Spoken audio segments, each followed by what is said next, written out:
Hello, students. It's nice to see you, and welcome to episode 62 of my online YouTube course. I hope you guys are enjoying. Recently, we've been doing a lot of history lessons, a lot of talk about American history, the connection to Japan, and things like that. And we are going to continue our history lessons, but this time we are going to be focusing on African history and an African history story that is connected to Europe and kind of a difficult situation between the British colonization of Nigeria. So, I want to tell you all about it, and let's get started. Today's article is called The Kingdom of Benin and the Benin Bronze Statues. Today, we are going to talk about the Kingdom of Benin, which began as early as the 11th century and was a remarkable civilization that thrived for centuries in what is now southern Nigeria. Over the years, it developed into a powerful and highly organized society known for its political sophistication and artistic excellence.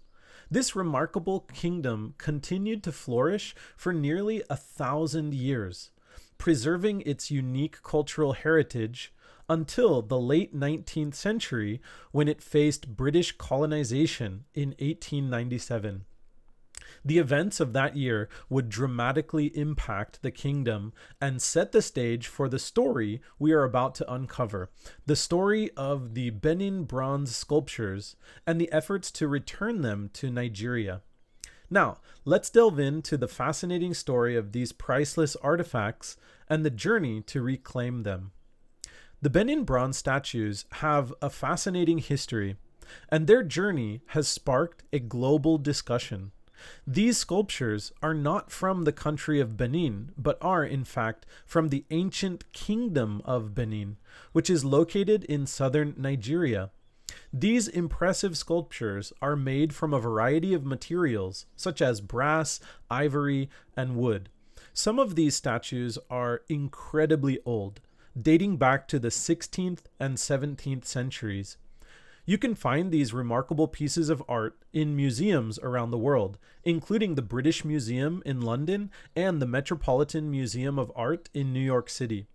Experts consider them to be masterpieces. However, a significant issue surrounds these statues. They were all taken from Benin during a difficult period in history. The year was 1897, when British officials, including a man named James Phillips, set out on a journey to the Kingdom of Benin. Their mission was to meet with the Oba, or ruler of Benin. Britain was hoping to open up trade routes to Nigeria and begin trading with the Kingdom of Benin. This was one of the reasons James Phillips and his team was sent to Nigeria. The Kingdom of Benin wanted to remain cut off from the world. So, Phillips's visit took a tragic turn. He and his team were attacked by Benin soldiers while they were on their way to the city of Benin. In the end, Phillips and his team did not survive the attack, and this event triggered a major conflict. Within a month, Britain dispatched 1,200 soldiers as retribution for Phillips's fate. On February 18th, 1897, the British Army violently captured Benin City. The news of this colonial victory was celebrated in the British Empire. However, this victory had a dark side. The reports failed to mention that British forces took the opportunity to loot the city of its priceless artifacts. British soldiers were seen carrying away valuable items, some of which were described as rubbish in the moment. Among the treasures were the Benin Bronzes. Many of these looted artifacts quickly found their way to England, where they were given to museums, sold at auctions, or kept by soldiers as personal souvenirs. Notably, Queen Victoria received 4 items, including 2 ivory leopards.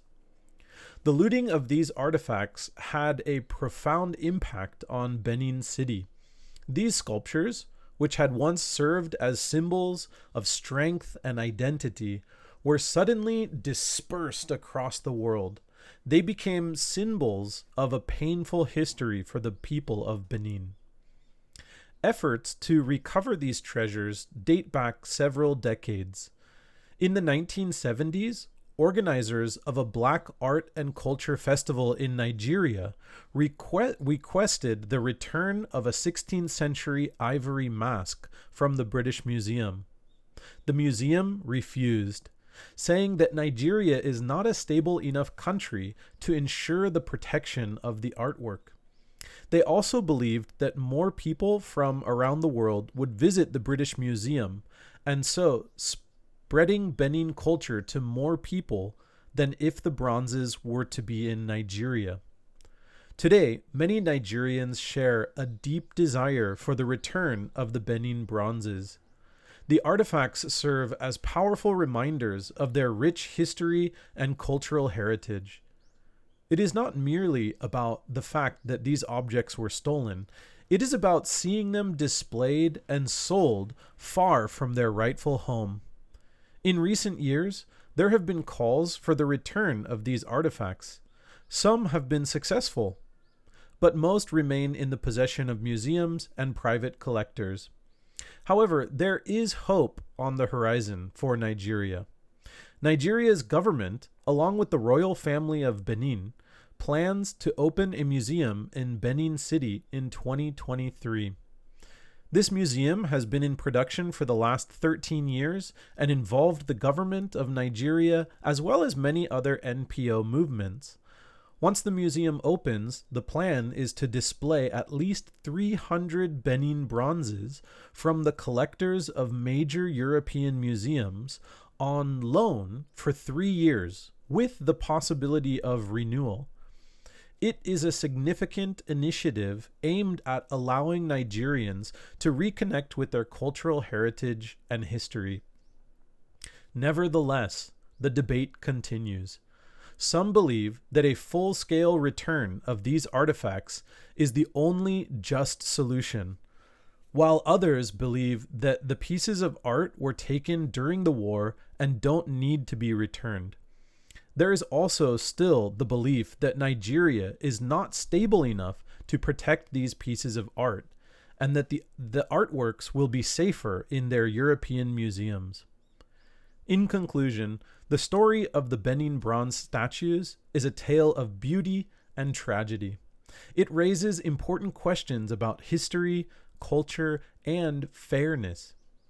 As we look toward the future and the opening of the new museum in Benin City, we must continue to think about what the right course of action is.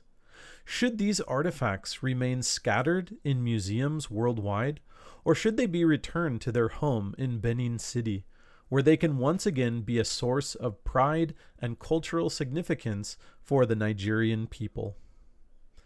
All right. Well, that's the story. I thought it was very interesting. These beautiful artifacts, these Benin bronze statues in the British Museum, but also all over the world. As you can see, the Nigeria is going to receive 300 as a loan. And 300 is just a small percent of all of the Benin bronzes that exist in the world. And actually, I was reading that other museums, specifically there's a museum in Scotland, is giving their Benin bronze statues to Nigeria. Not alone, they're just giving them back, while other museums are actually going to rent the Benin bronze statues. This means that they will pay money to Nigeria to keep the Benin bronze statue in their museum in Europe or America or wherever they are. And they will pay a rental fee so that it can stay in the museum, but Nigeria owns the piece. So I thought that was really interesting. All right, let's look at the vocabulary for today. All right, our first word, and actually it's two words, thrived and flourish, which have the same meaning. It means to grow or develop well or vigorously. Our next word is retribution. retribution. This means punishment inflicted on someone as vengeance for a wrong or criminal act. So they talked about the Britain dispatched 1,200 soldiers as retribution for Phillips's fate. Because Phillips was attacked and he was a British official, Britain wanted to get revenge for the death of their British official, so the retribution happened. Number 3 is dispersed. This means to distribute or spread over a wide area.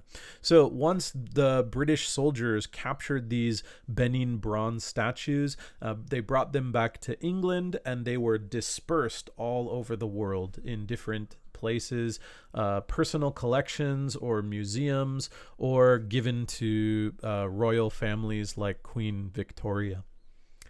All right, number 4 is the word full scale. This means unrestricted in size, extent, or intensity, complete and thorough. And I think we want to focus on the word complete, like completely, when we look at the vocabulary in the essay. Some believe that a full-scale return of these artifacts is the only solution. So some believe that complete return of all the Benin bronzes in the world should be returned to Benin City or the royal Benin family, which still exists to this day. And number 5 is scattered. Scattered means occurring or found at intervals or various locations rather than all together. I think this definition is a little bit different than the way they use it in the article. The article says, should these artifacts remain scattered in museums worldwide? Scattered is very similar to the word disperse. It just means like spread out over a wide area.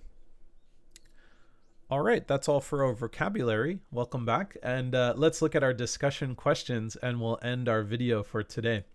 So question number 1 is, what do you think should happen to the Benin bronzes?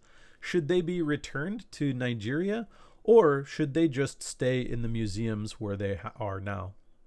Number 2, should all artwork stay in the country that it was made in? So, for example, should Egyptian created artwork stay in Egypt? Should Japanese artwork stay in Japan? Should American artwork stay in America? What do you think? Number 3, are there any famous artworks from your country that live in a foreign country? Number 4, have you ever been to any of the museums mentioned in the essay? And number 5, do you have any artwork in your home? All right, thank you guys so much for watching. I hope you enjoyed our African history story today, and I hope to hear your answers in the future, and we can have some nice conversations about the story of the Benin bronze statues. Okay, goodbye everyone. See you.